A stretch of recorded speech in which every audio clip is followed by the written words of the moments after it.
Have you ever wondered why, no matter how much you give yourself, relationships never fill the emptiness inside you? Why that initial passion always collapses and leaves only frustration and disappointment? In this video, we will reveal the hidden truth behind what you call love. Carl Jung explains that what you feel is, in fact, a reflection of your own soul, a mirror projecting your wounds, desires, and fantasies. And until you understand this, you will continue searching outside for what can only be found within. Stay with me and discover how to break this cycle before it destroys your heart once again. If topics like psychology, philosophy, and the darkness of the human soul interest you, subscribe to the channel now. From the beginning, you believe you are loving someone. But what actually happens is that you fall in love with an image built in your own mind. This image is not the other person. It is a projection of what you feel is missing within yourself. Jung explains that our unconscious seeks to fill emotional gaps and unhealed wounds, and the other person appears as a reflection of this need, an inverted mirror trying to be accepted. When you feel passion, what you are truly feeling is an attempt to find in someone what you have not yet embraced within yourself. At first, everything seems magical. The other person embodies perfection, charm, and emotional salvation. But this magic is only the reflection of your own psyche, trying to reconcile with itself. Daily coexistence inevitably reveals that the image you created does not match reality. Small gestures, imperfections, and differences begin to show that what you believe to be love is nothing more than a carefully constructed fantasy. And it is in this clash between fantasy and reality that disenchantment is born. Disenchantment is painful because it reveals that you did not truly know the person, but rather the idea of them that your mind created. The same being who seemed light and perfection now transforms into shadow and imperfection. You ask yourself, confused, how did someone who seemed so right become so wrong? The truth is that no one changed. You simply began to see beyond the projection. The disappointment is not with the other person, but with the illusion you yourself nurtured. This cycle of enchantment and disenchantment repeats because you seek in the other person something that can only be found within yourself. You are attracted to people who represent emotional salvation, hoping they will fill internal gaps. When they inevitably fail because they could never sustain the fantasy you created, frustration, anger, and guilt arise. Jung points out that love does not fail. It is the illusion that fails, which cannot withstand contact with reality. The most paradoxical part is that the other person also projects their own wounds onto you. They seek in you what they have not yet faced within themselves. Thus, the relationship becomes a silent battlefield, where two unconscious people try to heal their internal pain through the other. There is no conscious malice, only emotional ignorance. Both are blind to their own projections and expect the other to save them from the emptiness they carry. The consequence is that many relationships begin like fairy tales and end as inevitable conflicts. Initial passion gives way to frustration and resentment because the fantasy that seemed real falls apart. Each failure of the other is felt as betrayal, but in reality, it is simply the acknowledgement that the other person is human, limited and imperfect, and can never sustain the role you unconsciously assigned to them. Jung reminds us that the other person is not to blame. They are merely the receptacle of your projections, a mirror reflecting what you have not yet integrated within yourself. This dynamic does not occur only in romantic relationships. It manifests in friendships, family ties, and even at work. We idealize the boss as a father, see a colleague as a rival, and project figures onto our partner that we carry within our psyche. When these figures fail, disappointment arises, not because the other person made a mistake, but because the fantasy collapsed. Faced with this broken expectation, you find yourself at a crossroads, to blame the other person or to look within yourself. The first choice leads to resentment, the repetition of patterns and ongoing pain. The second requires courage, asking yourself why you needed so much for the other person to be the savior, the protector, or the recognizer of your soul. Love that arises from fantasy is fragile because it depends on the other person to exist. Real love arises when you remove the projection and connect with your own wholeness. Love that does not need the other as a crutch is liberating. It arises when you realize that you can see the other person in their entirety, with light and shadow, and still choose to stay. In this moment, the relationship ceases to be about filling internal gaps and becomes about sharing experiences, mutual growth, and conscious presence. The initial disenchantment, as painful as it may be, transforms into an opportunity for learning and self-awareness. Ultimately, the cycle of disenchantment is a call from life and the psyche for you to return to yourself. Each frustrated passion, each disappointment, each broken expectation points to the need to integrate your unrecognized internal parts. As long as you continue seeking outside for what can only be found within, the emptiness will persist. But by beginning to look within, understanding your projections, and taking responsibility for your own psyche, you discover that true love is not illusion, but consciousness, choice, and genuine connection. Carl Jung presents us with two fundamental concepts for understanding the emptiness in relationships: anima and animus. They represent the internal polarities of the psyche, the feminine within the man and the masculine within the woman. These archetypes are not directly related to gender, but to deep psychic forces that shape how we relate to and perceive others. When unconscious, they act invisibly, projecting expectations and desires onto external people, making any relationship a reflection of one's own internal wounds. Anima, in the man, is the gateway to sensitivity, intuition, emotion, and receptivity. It also contains emotional chaos, mystery, and illusory seduction. When unrecognized, the man projects these qualities onto the external woman, creating idealized figures. The muse, the savior, the symbol of emotional perfection he believes he needs to feel complete. This projection transforms the woman into a mirror of his own deficiencies, and any perceived failure becomes a reflection of his internal frustration.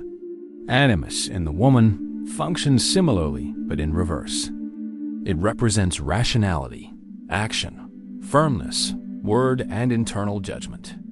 When unconscious, the woman projects these qualities onto external men, creating images of saviors, oppressive fathers, or silent enemies. The man she encounters is not seen as an individual, but as an extension of her own psyche, responsible for filling internal gaps that have not yet been integrated. This dynamic creates expectation, frustration, and conflict because the other person can never meet what is unconsciously demanded of them.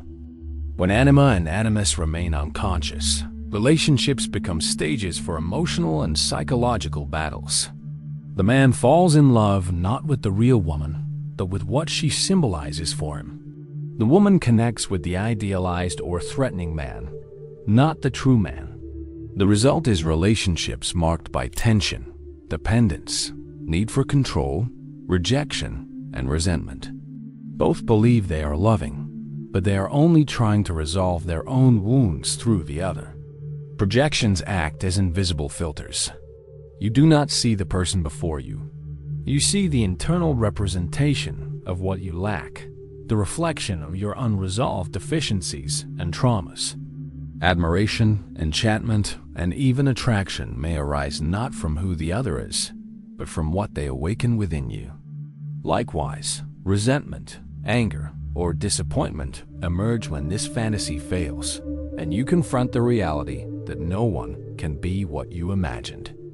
Jung did not consider these projections as flaws or defects. On the contrary, he saw them as invitations to consciousness. Each unnoticed projection is an opportunity to look within, recognize what remains unconscious, and integrate these parts of the psyche.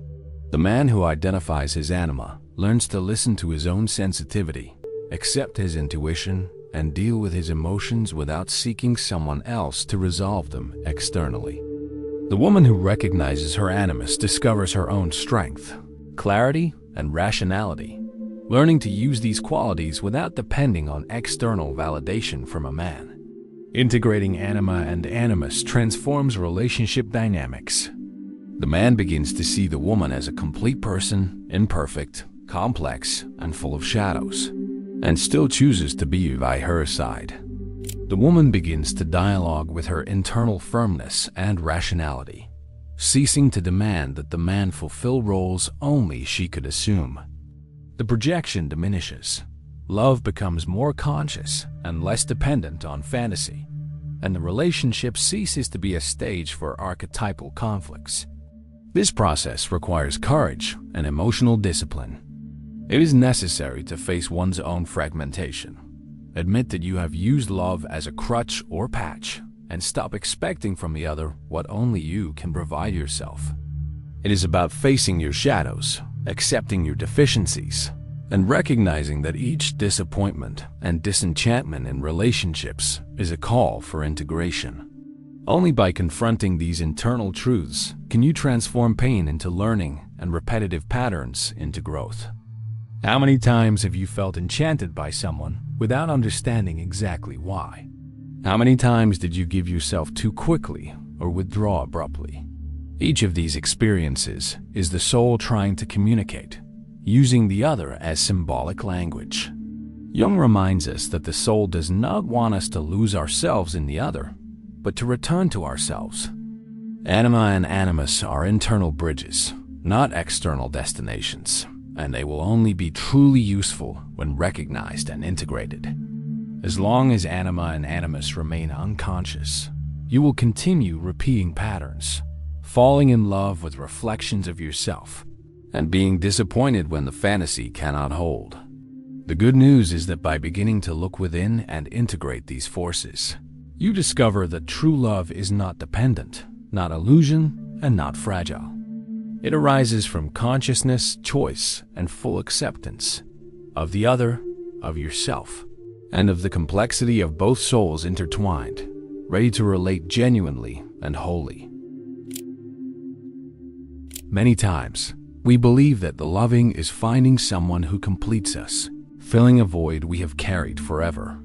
From an early age, we were taught to search for the soulmate, the love of a lifetime, someone who transforms us, heals us, and makes us whole. This belief, reinforced by movies, songs, and stories, puts us on a constant search for something external that, in reality, can only be found within ourselves. The emptiness we feel in relationships is not the other person's fault. It arises because we project onto them our unrecognized needs, our wounds, and our unconscious desires. Each disappointment, each frustration, each disenchantment is, in fact, a mirror pointing to something we have not yet integrated into our own psyche. Jung warns us that the external search for love is always a search for the unintegrated self.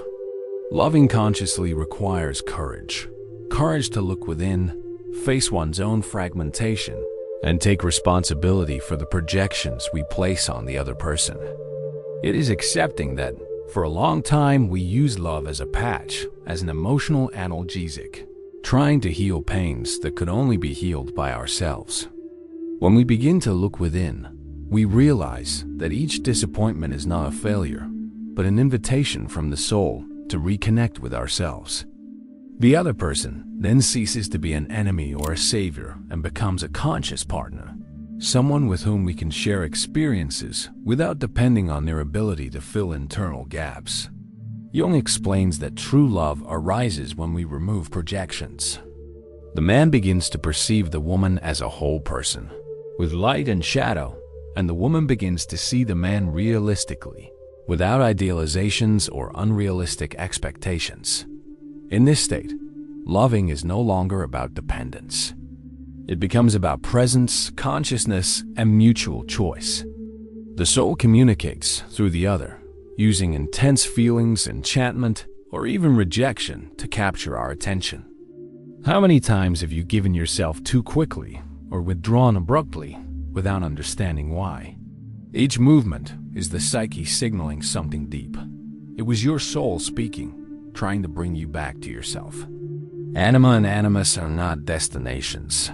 They are internal bridges.